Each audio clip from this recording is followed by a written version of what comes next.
Yeah, I think that I've had a lot of games under my belt, but this one becomes right up there with so many others. But this at the moment is the most important one. It's the next one. Okay. Yeah. Who's next?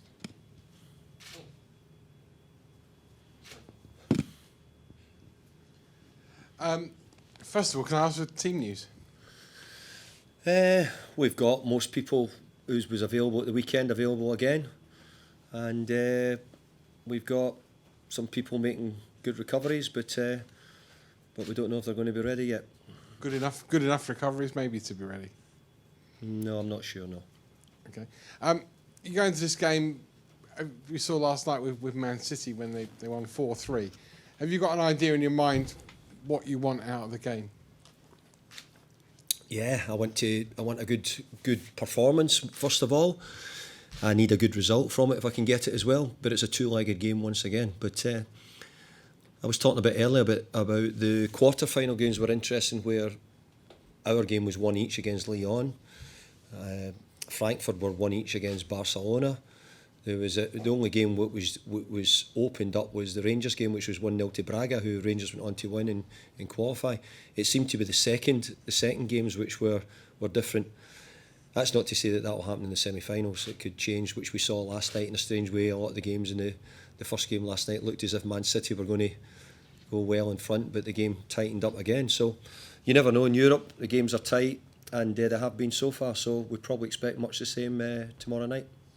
And finally, for me, sort of a two-pronged question. One, how much do nerves kick in now that the prize is within sight in terms of a place in the final is just this tie away?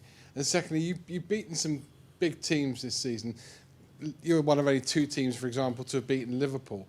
Do you take sort of, thoughts about that and how you managed to do that into games like this, thinking if we've beaten one of the best teams in Europe and the world on our own patch, this is a similar way of doing it? I think in the main our home form this year's been pretty good. We've had some good results. I think the nervous side of it, I think, is really important. I think it's good to be nervous. I think it makes you realise the level of the game. But you want the players to play with confidence, and you want them to do a lot of things naturally in the game. But I think nerves are really important for the players to understand the level we're at. And look, it's a great game. We're hugely excited by it. The thrill of being in Europe last year was great qualifying. If you had said to us at the end of May last year you're going to be in the semi-final of the Europa League with a chance of getting to the final, I think we'd have all said, you're joking. So let's be fair, we're in a really good place. And I think we're worthy of it. I think, like beating Liverpool at home, like beating Tottenham, like beating Chelsea at home, shows that certainly when we're home patch on our day, we could be a good match for just about any team. David, Jamie Rees from the BBC. Just a quick one on what you've achieved in your second spell with the club. I mean, just talk us through, when you first walked back through the doors, did you think you'll go on to achieve what you have and be in this situation? Honestly, I did. Honestly thought that if I could get it going, I'd get a team challenging around the top of the league. That's what I planned. I think for most of my career I've sort of been closer to that than the bottom, even though I've had to come back here a couple of times and take over a team near the bottom. I always felt that if I could get a chance to get it done. But on that journey, you need to make sure that your recruitment's good. You sign a few players. We signed a couple of Czech boys on the journey who've been brilliant for us. We took Jared Bowen from the Championship, who's gone on to do great things. Sometimes you need bits of that for all those things to happen. Is it luck? Is it by plan or design? I hope it's a bit of both. Sometimes it doesn't always go right when you're a manager. For the majority of managers, it's very difficult for things to go right. But I always felt that if I could get it going here, I did think that I could get a team challenging. I think now we're challenging. We challenged last year. We're still challenging this year. I think the job to keep it going is the hardest bit. How do you maintain that? How do you go again? And so often you hear the really top players who've been fortunate enough to win trophies or league titles turn around and say, well, we've won that one, it's gone now, we need to think about winning the next one. So rather than dwelling too much on the one they've won. So I've got a wee bit of that. We can't dwell on how well we done last year. We've got to try and do it again. And hopefully we finish well this year, and we'll not be dwelling on that. We'll need to move on and see how we can continue to build and keep growing West Ham. It's been some journey. I remember when you started out at Preston with Gary Peters. I mean, it's been one of those sort of times that you must really look forward to matches like this, because it's been the culmination of plenty of hard work, I would guess. Yeah. I don't think you get the longevity in football nowadays if you don't put the hard work in and the hours, and that's what comes from it. And what you hope somewhere is that you get a few cup finals, you win a few trophies along the way. But there's lots and lots of managers who do it and don't. And I've still got a long way to go. I've got to win a 2-legged semi-final. And then I would need to, if I was good enough to do that, then I would need to try and win a final. So from my point of view, there's still a long way to go. But I think to bring West Ham from where it's been to where we are today is huge. And it's a huge thing for the club. And you know, the people who follow West Ham and know West Ham far better than I do, you know, they'll be the ones who'll tell you, you know, this is, you know, get to a semi-final of a European competition and giving myself a real chance of getting to a final is something really special. It's not easy to do. And just finally, you said that you've given yourselves a real chance. Can you go on and do it? Is there genuine belief? I think so, yeah. I think when the tournament started, people were asking me about, do you think you can, you know, you're one of the favourites in the tournament? And I was saying, no, what a load of rubbish. Because all the Champions League teams were to drop in. So we done a really good job in the group. You know, the whole squad done a brilliant job in getting us through the group and winning the group. And then we've had two huge ties, which all the teams are going to have. So we're now in a position where we're saying it's semi-final. You know, I think you would always like the second leg probably at home, but we're at home and we have to deal with that, and then deal with a second leg away from home as well. But I think we're in a good place, and I think we have to try and challenge to get to the final. Thank you. Jack. Afternoon, David. Hi, Jack. We've spoken all the way through this about how West Ham are sort of novices at this level, this group that you've got in European football, but you've been there and seen it up to now.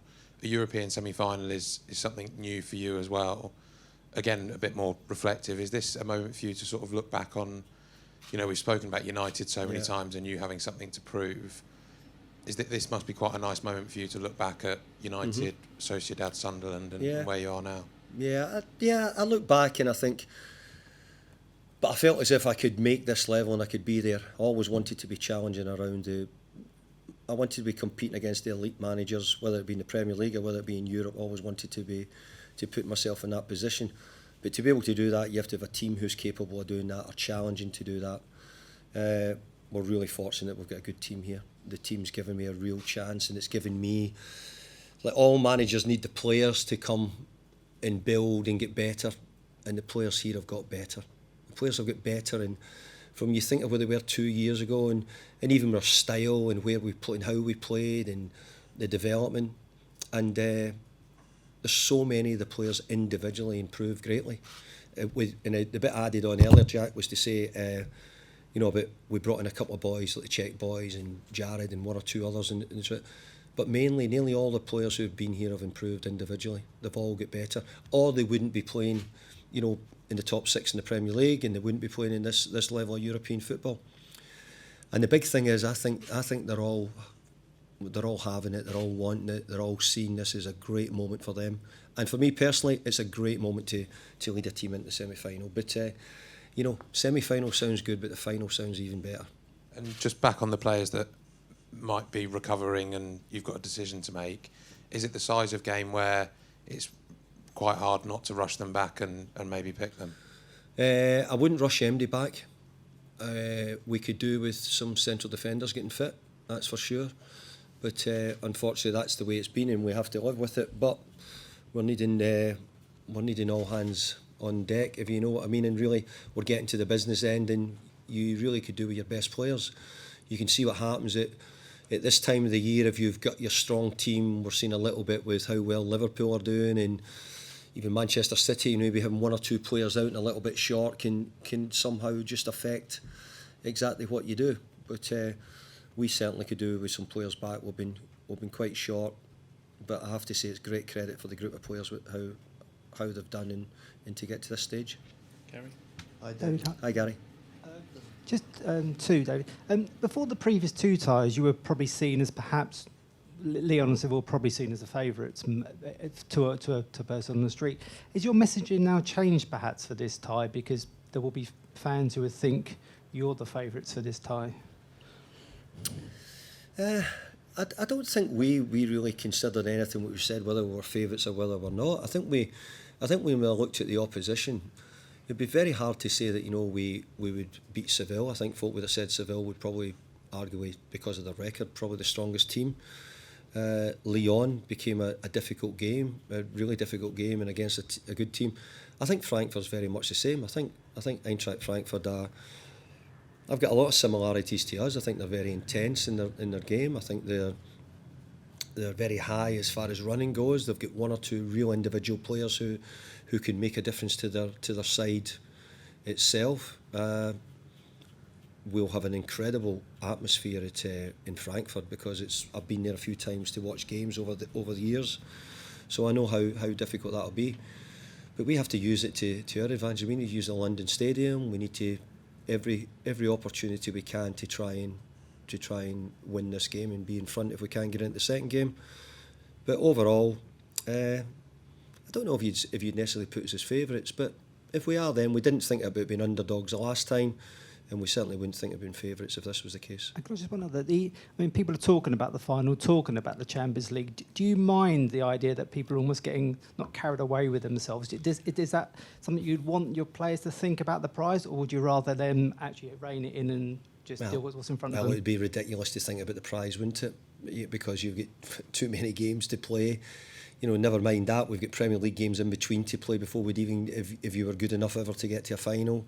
So to consider that, that's the way to the Champions League, I think it's an incredibly difficult route to the Champions League. I think it was last year, Villarreal and Man United, wasn't it, in the final, and was it 10-9 in penalties or 11-10 in penalties in the end? So you just never know in the competition. Man United were probably big favourites, and so we want to try and be there, but we'd certainly not take any of it for granted. We're going to have to work really hard, and we're going to have to play very well to do so as well. Tony? Hi, David. Hi, Tony. I just wondered how much you've seen and enjoyed the belief in your players growing, because when you started this campaign, for a lot of them it's quite new, a European campaign, and as you've beaten all these teams and you've got so far, it must have been great to see the belief in them grow. Yeah, I agree. I think probably, if we go back, probably winning in Zagreb, and I know it was the first game and easy to say, but Dinamo Zagreb would probably be on paper be the toughest away game in the group we had. And I have to say, we went there and played really well. We took a lot of supporters out to Zagreb, first game in Europe, and I think that gave us a lot of confidence. And also at that time, we had made a choice to sort of split the team a little bit and try and rest some players for games, etc. And I think that working as well helped the morale, made sure that everybody knew they were part of it. Everybody was going to play their part somewhere in the games during the season. So I think that gave us a bit of experience. And then you have to remember we had Declan, who was just back from a European final. We had Thomas Souček and Vladimir, who had just come back from playing in the Euros as well. Suddenly we had started to have a group of players, of sort of international players as well, who had more experience than maybe some other players who maybe hadn't been at that level yet. Back, I think. Good afternoon, Joscha Bartlitz from German Public TV ARD. I would like to ask you how big your respect of Eintracht Frankfurt is after they beat FC Barcelona in Barcelona, and also about their fans, because that is really special. We had 30,000 fans in Barcelona and I think about 5,000 here, which is quite special. And even if the clubs are a bit similar regarding their spirit, because this Europe League is so special for these two teams. That makes a difference to other teams. I agree. I think it's really special that two teams with a history, but maybe not a recent history, especially in Europe, are back together. And I know that we had some of the people from some of the ex-players in the 76 final here the other day. But I think for Eintracht Frankfurt, who I would consider a big name in German football, and incredible support. And when I heard they took 30,000 to Barcelona, I thought, wow. But I've been to a couple of games at Frankfurt before, and I've always found that they had a really big support. But West Ham, we've now got a really good stadium. We've got a fantastic crowd, and I'm really hoping that we can show exactly what we've got as well in that aspect. So, good game. Looking forward to it, and we understand that. We give Eintracht Frankfurt big respect. To beat Barcelona over 2 games was an incredible achievement, especially the first one with you. When you draw and you think that it might be quite difficult going to the Nou Camp now, they've done a great job, and it shows you their qualities, and I think they've got quite a lot of similarities to us in many ways, so it'll be an interesting game. Sam at the back. Hi David, you mentioned the Hi, Sam. You mentioned the fans there in the stadium. Just how powerful has that been this season, and how rewarding is it for you to see that transformation over the last few years? Huge. I think when you become a manager, one of the biggest things is you want to make sure that you think the supporters are getting a decent level of football. You're hoping that they're getting a bit of success. You're hoping that you can give them something back. I think all those things this year I'd hope the supporters would probably turn around and say yes to. But I think on top of that, from our point of view, I think there's been a much more togetherness amongst the club, the supporters, the players. I think you can see that growing. I'd hope it wasn't always just down to success in football. I'd hope that there's really, really loyal football supporters, whatever club you've got, whether you win, lose or draw, you'd feel the same. But I think there's been a much better togetherness throughout the club, and if we can get the London Stadium the way it was the night of Seville, it'll take some doing. David, I think you were asked this question in Lyon, savouring the moment as a manager. I think your response was you don't really get a chance to do it because there's so many games. Mm-hmm. And I thought it was nice after the game, you walked to the away fans and they were all singing your name. Personally, for you as a manager, do you plan on doing that a lot more now, savouring the moments? I'm going to try, but even one of the questions earlier made me think, the game's on you so quick. We've just finished a big game. We've got another game in 3 days' time. I think really to embrace it in football now is very hard, because we'd love to have said after coming away from the Lyon result, let's sort of bask in that glory for a few weeks or a few months if it was possible, but we can't. We've got to quickly get on to the next game, and a bit like the Premier League, you don't have any real time. But I'm guessing this is what it's like if you're going to be a regular competitor, a regular winner, or a challenger. You have to get used to doing that. So I don't think I've really had loads of time to sit back and say, hey, come on, let's go and have a couple of glasses of wine. This has been a great night. I probably have. But the truth is, you don't really get a chance to turn off because the job is all consuming, and how quickly the next games are on. I think now, seeing this much more, the amount of games that the teams have to play is really, really, really tough. And it has been for us, but I wouldn't really want it any other way, and I don't feel the players want it any other way. They're right on it at the moment and feeling very good, so we have to try and take that into the game. I'm also keen to get your thoughts on your backroom staff, because they've also played an important role in this journey as well. Yeah. How do they get the best out of you as a manager and also challenge you as well? Well, I think they would probably say they're kept on their toes. They think they're lucky if they get home about 6:30 at night from here, from 8 o'clock in the morning. They think they're really lucky. They're in here all day with me, but I've always said if the staff want to come and work for me, then they need to know that how hard they have to work and what I expect, and we try to work really hard on doing the best we can for the players, doing the best we can to make sure that we're as planned and organised as we can be. But they've all brought different things to me. Stuart Pearce, Paul Nevin, Billy, Kevin, Xavi, they've all been really good. I've really enjoyed them. They might not say the same about me, but I've got to say, in their own way, they've been really important. And like Paul and Kevin have done a lot to do with set pieces through the last couple of years, and they help us there. And Pearce is really good at sort of sensing how they're feeling, the mood, where to be. He's a good communicator.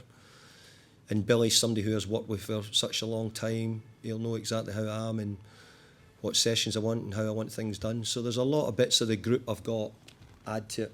And I have to say, Xavi was already here. And I have to say, Xavi's been great with the goalkeepers. He really has been. And he's someone else who's got a lot of experience from different clubs and different managers. Last question from me, David. Just regarding team news, how is Angelo Gabona? How's he getting on with his recovery? And do you think he could be back before the season ends? Angelique Bonner's back. He only came back this week. As far as when I say back in the building. So I would be amazed if Angela played before the end of the season. Kurt's back doing some light work. He's ahead of schedule, which is really good. And Issa is actually doing quite well as well. We just feel a little bit better than we first hoped. So there's a bit of positivity around all those players, and because of that, it's given us a wee bit of perk up that maybe they're not quite as long as we thought they might be. I've got another follow-up now. With Issa being slightly ahead of schedule, is the slight temptation to rush him back, or because of the magnitude of the game tomorrow? I never rush players back.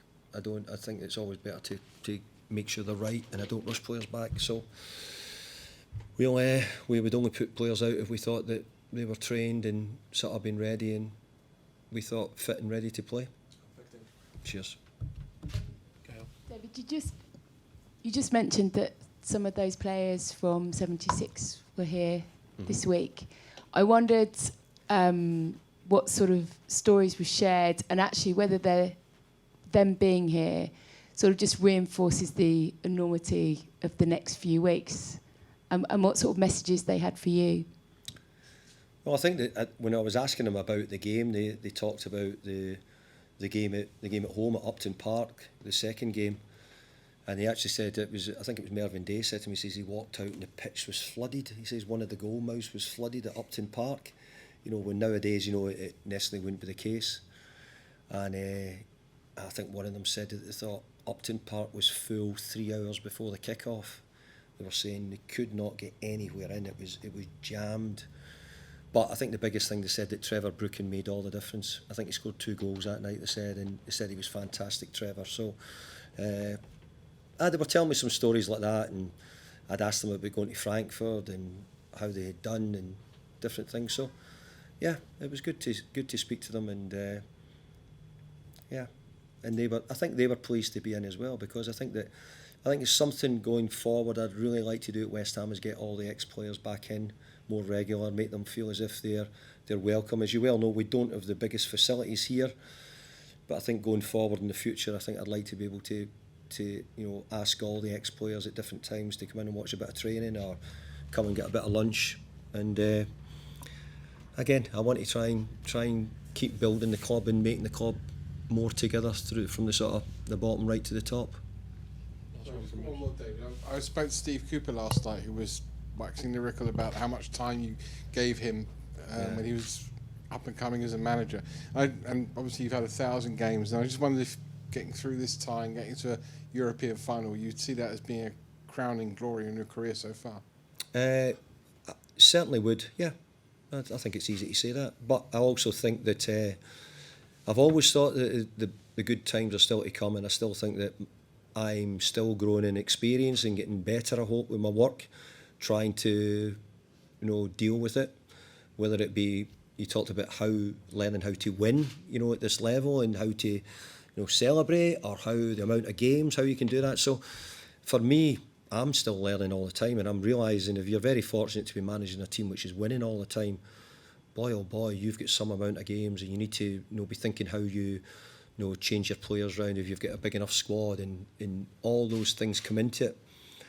But I'm only saying this because the question I'm keeping talking on here says, there is a difference. There's a great deal of pressure at the bottom of the league, and it's always the worst, because you're about to, maybe you could get relegated, and I think that's really hard to take. But for the managers who have to win, and they're asked to win regular, that comes with a big pressure as well. That you're expected to turn up and win. Teams are making it hard for you to score, and you're expected to find a way of doing it. So at both levels of management, there's equally different pressures, but as everybody will know, the top one's always a bit better than the bottom one, that's for sure.